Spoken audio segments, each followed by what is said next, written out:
Alright, so this week we're going to talk about the digestive system. This is a list of the learning objectives. Starting with an introduction. The main organs of the digestive system form the GI tract that extends through the abdominal pelvic cavity. Ingested food material passing through the lumen, or the center of the GI tract, is outside the internal environment of the body. So what that means is that everything on the inside of your digestive tract is really considered outside of the body. In a scientific standpoint, or thinking about an anatomy and physiology point of view, we only consider food entering into the body when it's been broken down into its building blocks and those nutrients are absorbed into the bloodstream. Other than that, anything that's in the digestive tract is considered outside of the body. This is an overview of the digestive system. Food would enter in through the mouth, into the esophagus, and down into the stomach. From the stomach, it would enter into the small intestine, the duodenum, jejunum, and ileum, eventually making its way into the colon.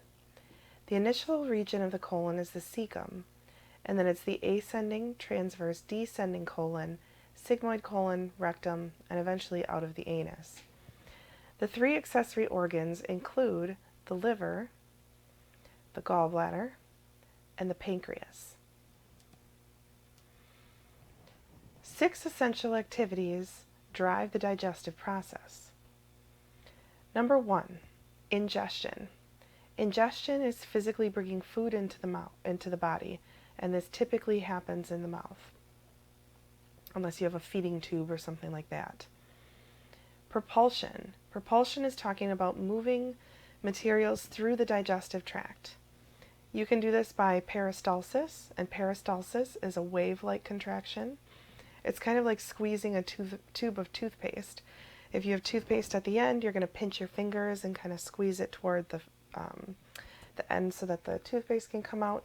That's kind of how peristalsis works. Haustral contractions are mass movements. So a large group of muscles is going to contract in unison and then pushes food through, or undigested food through. Mechanical digestion is physically breaking food down into smaller pieces, while chemical digestion involves the use of enzymes.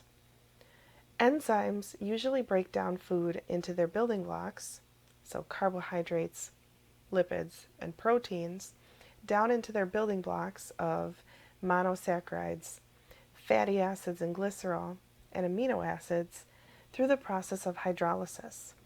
If you break apart the word hydrolysis, you have hydro, lysis. Lysis means to break apart. Hydro is referring to water. This literally means to break apart using water.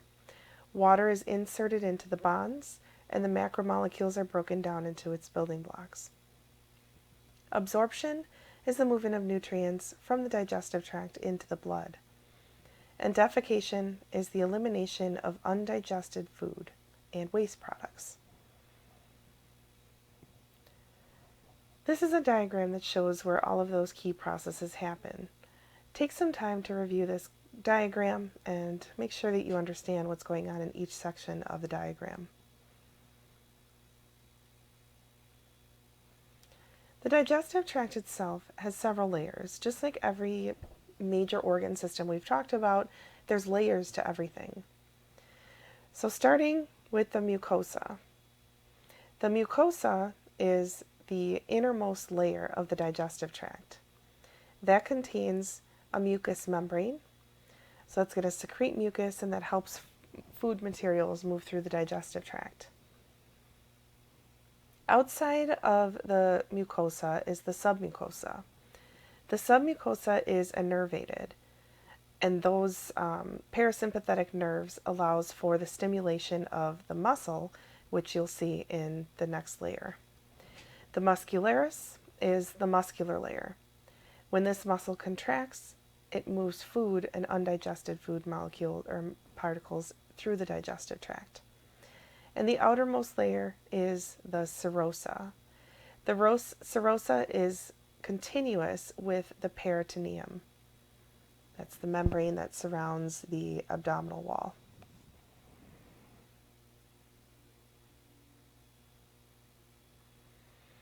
This is a list of the pathway through the digestive tract. You do have to know this pathway in order, and there's going to be quiz questions and exam questions on this pathway. But I want to point out a few things with the pathway. So you start in the mouth and then you go into the throat. The portion of the throat behind the mouth is the oropharynx. And then you have a sphincter. A sphincter is like a doorway. Then you go through the esophagus and you got another doorway. Then you go through the 4 regions of the stomach and you have another doorway. Then you go through the 3 regions of the small intestine and you have another doorway. And eventually you get through the colon and you have another doorway, the internal and external anal sphincters, before the feces is eliminated from the anus.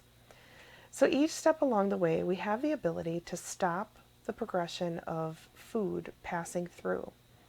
This allows for the food to stay in that region of the digestive tract for a certain period of time, because each section has a unique role that it plays in the process of digestion.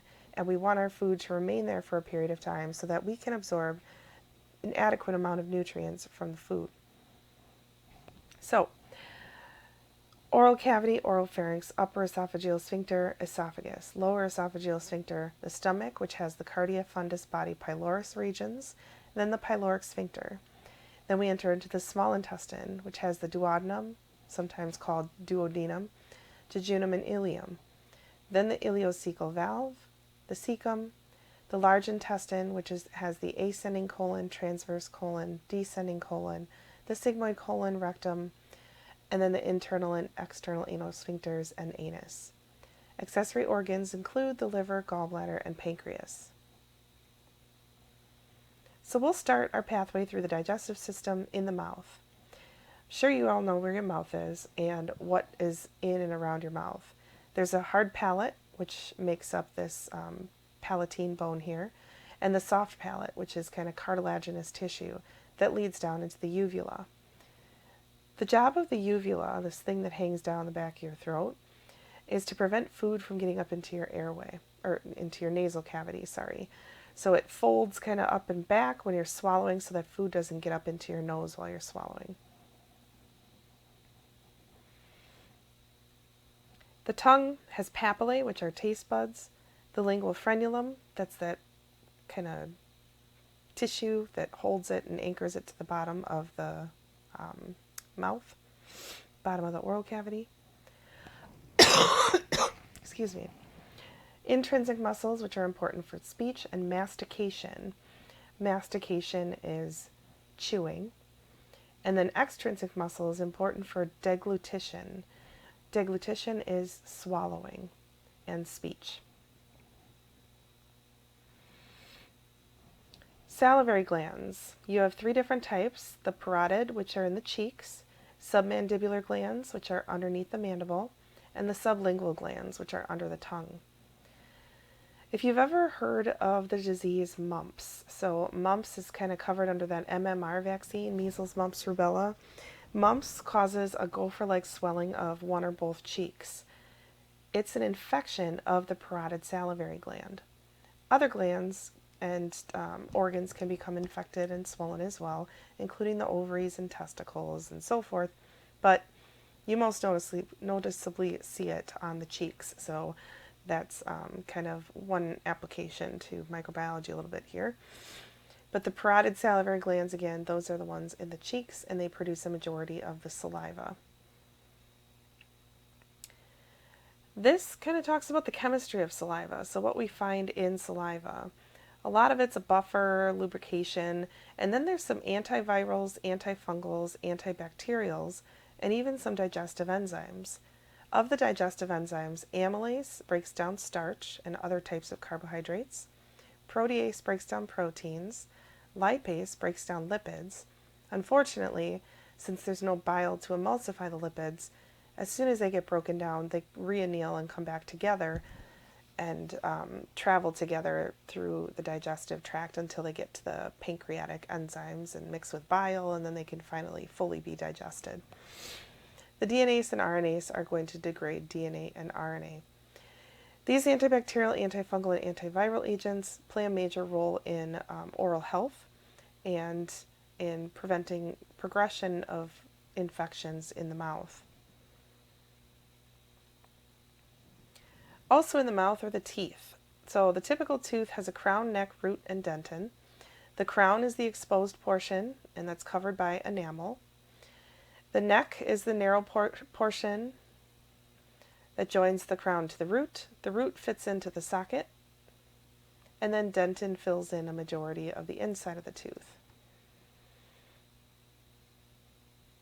There's 20 deciduous teeth and 32 permanent teeth.